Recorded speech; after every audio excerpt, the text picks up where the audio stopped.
Ladies and gentlemen, thank you very much for coming. My book, which I seem to have lost already, it's about a phenomenon that's very widespread and I believe profoundly damaging, both for our foreign policy and for our affairs in Britain. And that's a phenomenon of liberal-minded people, left-minded people going along with, making excuses for, apologising for, sometimes openly supporting the movements and ideas of the far right. Now, as this is a somewhat unusual argument, I mentioned it on the BBC last week, and I think it's the first time in 5 years anyone who relies on the BBC for news has ever come across it. I'll quickly take you through a couple of vignettes which happened at the time my book came out, about 6 weeks ago, just to sort of ease you in, and perhaps we can get some debate going a bit later.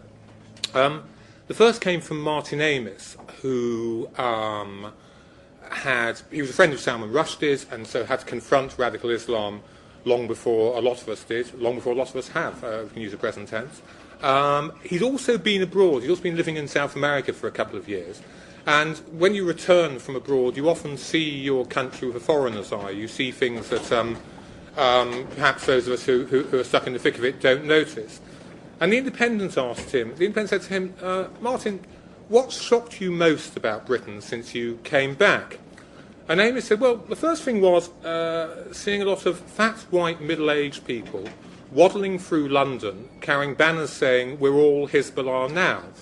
And Amy said, well, you know, enjoy being Hezbollah while you can, because Hassan Nasrallah, leader of Hezbollah, has said of the West, we want nothing from you, we want to eliminate you. Then he described how you might just say, oh, well, that's just the far left, it's just Trotskyists going from far left to far right, these things happen. But then Amos said he went on the thoroughly mainstream Question Time, which is watched by, I suppose, the entire politically literate population of this country, you know, if not every episode, at least most. And a woman in the audience stood up and made the following argument. She said that because the United States had supplied the Mujahideen, Osama bin Laden, when they were fighting the Afghan communists in the Soviet Union, the correct response to the bombing of New York and of Washington was for the US Air Force to bomb itself, to bomb its own country. And Amy said with obvious astonishment, he said, and the audience applauded.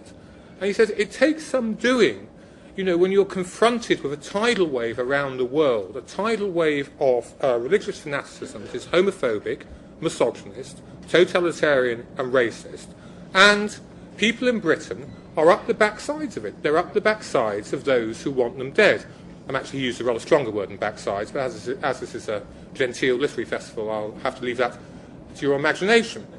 Now, about the same time Amos was speaking, Ken Livingstone, the mayor of my hometown of London, was organising a conference with the apocalyptic title of The Clash of Civilizations.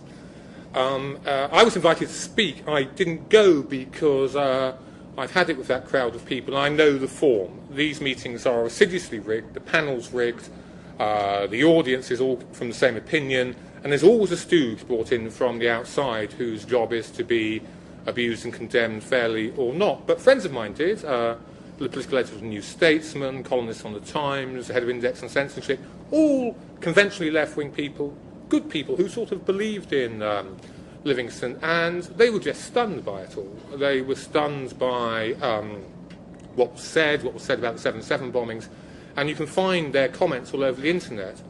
But it actually took a French feminist, Agnès Poirois, from the Republican, secular French tradition to spot what was wrong.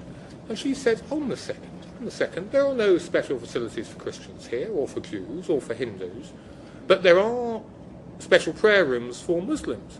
And to make matters worse, there's a man's prayer room and a woman's prayer room.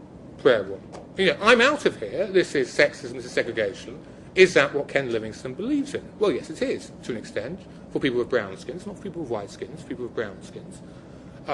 He and many people in the left-wing press in London have allied themselves with Muslim Brotherhood. Livingstone constantly promotes Yusuf al-Qaradawi, who believes in female circumcision.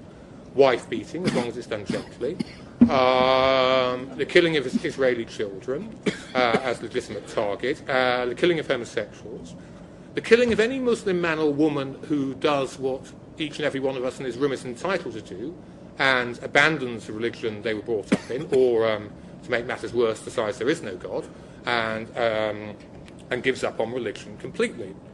Now, al-Qaradawi is interesting for this reason. There is a very brave, very beleaguered band of Arab liberals, Arab socialists, who just are having the most appalling time. On the one hand, they've got authoritarian states which are out to get them. On the other hand, they've got radical Islamists which are out to kill them, more often than not if they speak out of turn.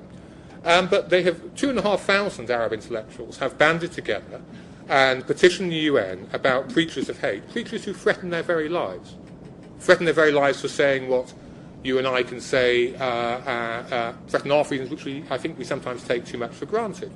And they've petitioned the UN about these preachers of hate, and top of their list is al-Qaradawi.